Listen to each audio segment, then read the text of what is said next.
फंसा हुआ है, लेकिन आपकी स्क्रीन पे 15,200 की ट्रैजेक्टरी जो है वो विराजमान है और करीब करीब अगर आप देखें तो सुबह से 30, 35, 47 अंकों के रिट्रेसमेंट के साथ, पेन के साथ अगर आप देखें ट्रेड करता हुआ। इस वक्त आपकी स्क्रीन पे 57 अंक नीचे, 15,192 का स्तर यहाँ पे है।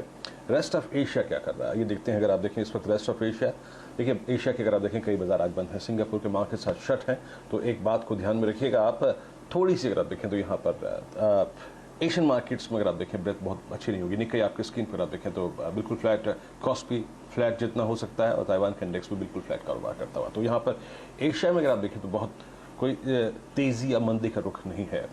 एक काम करते हैं, आइए देखते हैं आज का पैनल और करते हैं आज के पैनल से मुलाकात और कौन कौन आज हमारे साथ करेंगे मुनाफे की बात।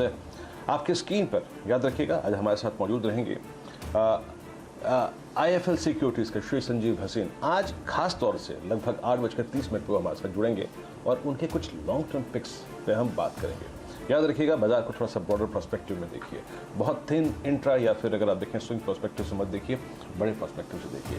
प्रकाश दीवान डॉक्टरीन के प्रकाश दीवान, मोतीलाल ओसवाल फाइनेंशियल सर्विसेज के चंदन तापड़िया होंगे, माना जायसवाल.com के माना जायसवाल लखनऊ से होंगे। एफएनओ ट्रेड से बातचीत करेंगे असित बरन पाती, रचना वैद्य होंगी हमारे साथ भोपाल से, thestreetwitness.com की प्रकाश कावा.com के प्रकाश कावा और राजेश सतपुदे.com के राजेश सतपुदे। शैल जी,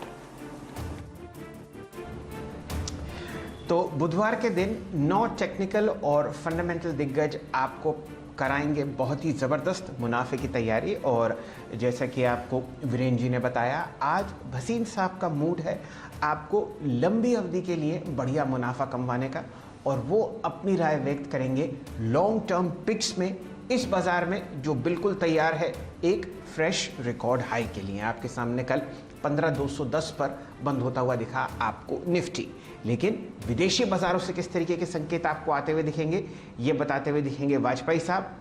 नीरज जी बहुत ही बढ़िया तरीके से आपको संकेत तेजी का आभास करवा रहे हैं।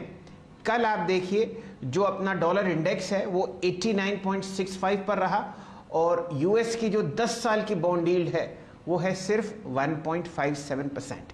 अब बताइए कैसी तेजी की आशंका है? बहुत बढ़िया तेजी देखने को मिलेगी क्योंकि अमेरिका में जो कल का ट्रेडिंग सेशन था ना, वो आप कह सकते हैं कि वन ऑफ ट्रेडिंग सेशन है जहां पे थोड़ा सा कूल ट्रेड हुआ, कोई वैसा चेंज नहीं, कोई वैसी बुरी खबर नहीं। जो दो आपने टेक्निकल रीजंस बताए कि एक तो बॉन्ड यील्ड बहुत तेजी से नीचे आई, 1.6 के ऊपर कई दिनों से बनी हुई थी लेकिन वो बहुत तेजी से नीचे गिरी, 1.56 पे आ गई है। ये एक बहुत पॉजिटिव संकेत है। और दूसरा वहाँ पे बहुत सारे अगर आप फंडामेंटल्स रीजंस देखें, जैसे कल ही एक डेटा और आया कि होम प्राइसेस में बहुत अच्छी तेज़ी देखने को मिल रही है।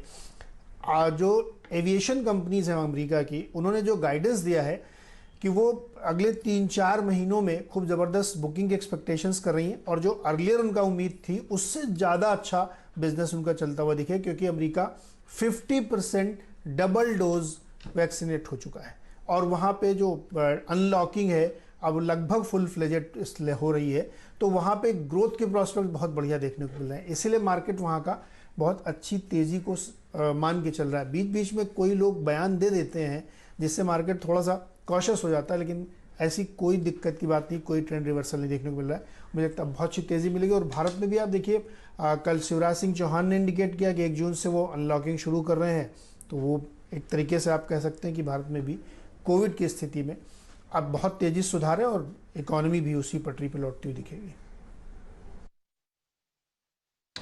बिल्कुल नीरज जी, आपने इतनी बढ़िया बात पकड़ाई है मुझे कि ओपनिंग अप ट्रेड अमेरिका में बहुत मजबूती से तेज़ी पकड़ रहा है। कारण ये है कि वहाँ पर जो उनकी जनसंख्या है लगभग 36-37 करोड़ लोग, उनमें से 50% पूरी तरीके से वैक्सीनेट हो चुके हैं।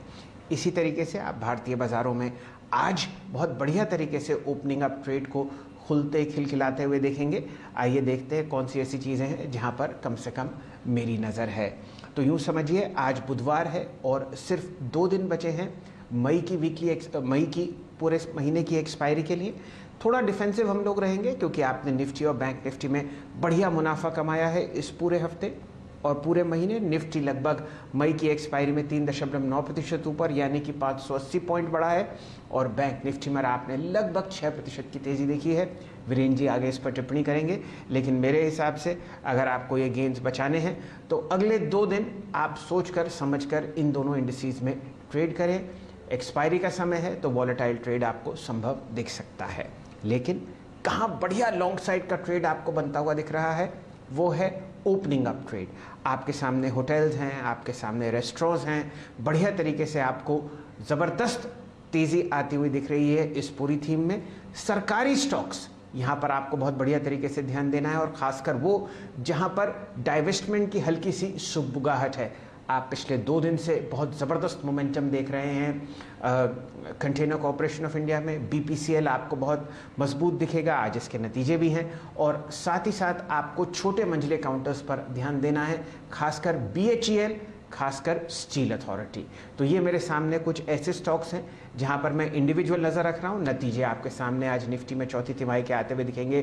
BPCL पर FNO में 4 कंपनीज हैं जो आपको नतीजे देती हुई दिखेंगी। बर्जर पेंट्स पर ध्यान रखिए, यहाँ पर आपको बहुत अच्छा रुझान आता हुआ दिख रहा है। एशियन पेंट्स के नतीजे अच्छे थे, बर्जर और एशियन दोनों रिकॉर्ड लेवल्स पर आपको ट्रेड करता हुआ दिखेंगे। गोल्ड जहाँ पर हम लोगों ने थोड़ी टिप्पणी करी, मन्नापुरम फाइनेंस पर आपको देखना है। अंडरलाइंग एसेट इस गोल्ड फाइनेंसिंग कंपनी का सोना है, मजबूती अगर सोने में है तो मन्नापुरम फाइनेंस भी आपको बढ़िया ट्रेड करता हुआ दिखेगा। क्यूमेंस और फाइजर ये 2 और कंपनीज हैं जो FNO में नतीजे दिखाएंगी। और अगर आप ब्रॉडर मार्केट्स देख रहे हैं तो नतीजों में आपको ध्यान देना है burger king, LT foods, chemical space में थ्रोमेलाई, और अगर आप ऑटो एंसिलरी स्पेस देख रहे हैं तो प्रिकॉल और JT EKT इंडिया के भी नतीजे आते हुए आपको दिखेंगे। चलिए, ये तो कुछ सेक्टर्स, कुछ स्टॉक्स जहां पर आपको नज़र रखनी है वहां पर ध्यान है, लेकिन निफ्टी और बैंक निफ्टी पर क्या करना है ये आपको बताते हुए दिखेंगे हमारे मित्र वीरेंद्र जी। तो कुमार साहब, स्वागत है आपका। निफ्टी का लंबी अवधि का चार्ट आपके सामने प्रस्तुत है। कल सिर्फ 10 पॉइंट ऊपर 15,210, लेकिन बहुत ही शानदार तेजी मई के महीने में। अब बताइए जून में क्या होने वाला है? जी हाँ शैल जी, देखिए आज अगर आप मुझसे पूछे कि प्रोस्पेक्टिव क्या है, तो अगर मैं बड़े प्रोस्पेक्टिव में देखूं तो आप सोच लीजिए कि जब हम मई में एंटर हुए थे तो करीब करीब आपके स्क्रीन पर सुबह जब न्यूज़ पढ़ते थे तो 4.25 लाख कोविड पेशेंट्स की संख्या आती थी। आज जब ये 2 लाख की संख्या है, 14,400 से लेकर करीब करीब 15,000, इसके बीच में मई के महीने में आपने 600 पॉइंट के दायरे में एक इतना स्ट्रॉन्ग बेस क्रिएट किया है। और जब इस बेस प्रोसेस से आप बाहर निकले, थोड़ा सा प्रोस्पेक्टिव बड़ा रखिएगा, थोड़ा सा दूर का सोचिए और पैसा बनेगा। आई थिंक एक बहुत स्ट्रॉन्ग बेस बिल्डिंग एक्सरसाइज की है इस सीरीज में शैल जी हमने, और वो डेटा में भी अगर आप देखें नजर आ रही है। आपने 2 बातों का जिक्र किया था कुछ देर पहले, US बॉन्ड यील्ड और साथ ही साथ डॉलर इंडेक्स। आई थिंक वो हमको एक लिक्विडिटी के फ्रंट पे कंफर्ट देता है। और कल भी शैल जी जब डिप आया, देखिए क्या था, 15,300 एक क्लस्टर था जहां से प्रॉफिट बुकिंग आई और HDFC बैंक ने अगर देखें माहौल खराब किया था। लेकिन क्या हुआ, नीचे वो जो सुबह हमने लेवल्स डिस्कस किए थे 15,136, दैट इज अ मेक और ब्रेक लेवल, उसने थ्रस्ट जनरेट किया क्लोजिंग के वक्त। बैंक निफ्टी में 34,400 उसने थ्रस्ट जनरेट किया, वहां से आपको करीब करीब 300 पॉइंट का पुल बैक मिला। HDFC बैंक को स्क्वायर ऑफ कर रहा था उसके पेन को ICICI बैंक। तो अप्रोच क्या रखें शैल जी? पहली बात तो ये है कि अब जब हम रोल ओवर प्रोसेस में जा रहे हैं, एक्सपायरी की वोलेटिलिटी के बीच में जा रहे हैं, एक चीज मान के चलिएगा कि निफ्टी और बैंक निफ्टी का 15,000 और 34,100 ये एक बहुत स्ट्रॉन्ग बेस है, ऑप्शन बेस है, टेक्निकल बेस है। और इसी के ऊपर FIS ने कल क्या किया, कल FIS 959 करोड़ रुपए की बाइंग करके निकल गए शायद जी। 563 करोड़ रुपए की DIs की सेलिंग थी, नेट कैश बाजार में फिर भी था करीब करीब आप देखें 400 करोड़ रुपए का।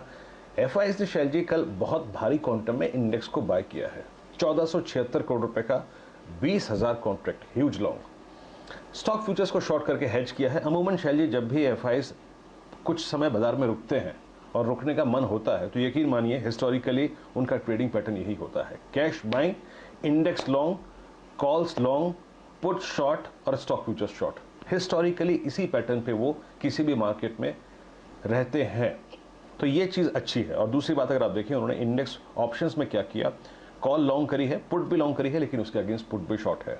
तो FIS के डेटा बहुत अच्छे हैं। मेरी अप्रोच क्या रहेगी, देखिए इसमें कोई दो राय नहीं है कि आप भली भांति जानते हैं कि आज और कल के सेशन में वॉलेटिलिटी रहेगी। तो इस वॉलेटिलिटी के बीच में आपको क्या करना है, 15,136, 15,080 शैल जी एक बहुत स्ट्रॉन्ग बेस है। इसके ऊपर जब जब हमें निफ्टी मिलेगा तो एक लॉन्ग ट्रेड की गुंजाइश बनेगी। और कहां तक, ऑप्शन राइटर, कॉल राइटर खड़ा है 15,300 के जोन में, यानी 371 और 302 ऊपर आपको मिल सकता है। लेकिन अपना ट्रेड चैनल समझ के चलिए कि 15,136 ऑन द डाउन साइड और 15,300 on the higher side. Short covering और वेडनेसडे फैक्टर है शैल जी, हम अमूमन बात करते हैं कि वेडनेसडे फैक्टर क्या होगा। बड़ा वेडनेसडे फैक्टर तब प्ले करेगा जब हम 15,302 और 310 के क्लस्टर को पार कर जाएंगे। वो आपको 80-90 पॉइंट का एक सुपर स्विंग दे सकता है टुवर्ड्स 14,392। लेकिन मेन ट्रेड जोन है 14,136 और ऊपर की तरफ 15,300। और शैल जी 15,000, 15,020 जब तक वॉलेट नहीं होगा, शॉर्टिंग के कोई थॉट्स नहीं है। उसके नीचे हमारे पास एक बड़ा बेस बैठा है जिसको हमने पूरे के पूरे मई के सीरीज में बनाया है, क्रिएट किया है शैल जी। चलिए, ये आपके सामने डेटा आता हुआ दिख रहा है निफ्टी पर, और वीरेन जी अपनी भाषा से और अपने अंदाज से आपको बता रहे हैं कि मूड बुलिश ही है। अब जुड़ते हैं बैंक निफ्टी पर। वीरेन जी, लगभग इस हफ्ते और इस महीने बल्कि आपने लगभग 1900 पॉइंट जोड़े हैं बैंक निफ्टी पर, और बढ़िया मोमेंटम अगर आप कल का समय निकाल दें तो आपने देखा है इस इंडेक्स में। बताइए, बचे हुए 2 दिनों में बैंक निफ्टी आपको कैसा लगता है? कल 290 अंक नीचे 34,662 पर बंद होता हुआ। शैल जी, कल वाकई अगर आप देखें HDFC बैंक का वो प्रेशर था, लेकिन मैं कह रहा हूं कि आखिरी में ICICI बैंक ने उस प्रेशर को रिलीज करने की तैयारी करी। माइट भी हो सकता है शैल जी, माइट भी हो सकता है कि आज बुधवार यानी कल के सेशन में और आज के सेशन में इंडेक्स थोड़ा सा रेस्ट लिए, बैकफुट पे थोड़ा सा स्टॉक्स आए। निगाहें मेरी रहेंगी शैल जी अभी भी 2 स्टॉक्स पे, ICICI बैंक और state bank of India. I think मैं इनमें डिप्स को बाय करूंगा और फ्लैट ओपनिंग को भी बाय करने की चेष्टा करूंगा। और दूसरी बात बैंक निफ्टी, यहां पर एक चीज कहने लायक ये है शैल जी कि अभी बहुत स्ट्रॉन्ग बेस नजर आता है स्क्रीन पर 34,156 और 34,200 की रेंज में। मैं किसी भी, अगर आप देखें कारणवश, जब तक बैंक निफ्टी इसके ऊपर है, शॉर्ट के बारे में नहीं सोचूंगा, स्पेशली 34,000 शैल जी। बहुत स्ट्रॉन्ग पुट राइटिंग है और इट्स ऑल अबाउट मोमेंटम। जो SBI ने मोमेंटम जनरेट किया था, हमारा वो 10 day exponential moving average rising 10 day में आता है करीब करीब 33,960 के जोन में। तो मैं शॉर्ट करने में कंफर्टेबल नहीं हूं, कोई थॉट नहीं है अब आप 34,000 शॉर्ट करने का। आज के लिए पहले बेस पर नजर रखिएगा स्क्रीन पर, जो कि मैंने मेंशन किया है अपनी रणनीति में। वो पहला बेस है 34,365, 190। कल भी 34,400 नहीं टूटा था। तो फर्स्ट बेस के ऊपर हर डिप को बाय करना है। आज का ट्रेड जोन जो मेरे को नजर आ रहा है शैल जी, वो है 34,400 से लेकर 35,000 की रेंज। और जिन स्टॉक्स पर नजर रखना है वो है SBI, ICICI। और शैल जी, एक और बात, रोलोवर्स की शीट पे FMCG और ऑयल एंड गैस स्पेस और रोलोवर्स के कॉस्ट को देखते हुए सबसे स्ट्रॉन्ग स्पेस इमर्ज होकर आ रहा है। Shail ji, over to you now. Viren ji, आपने एक बात बहुत ही बढ़िया कही जो मेरे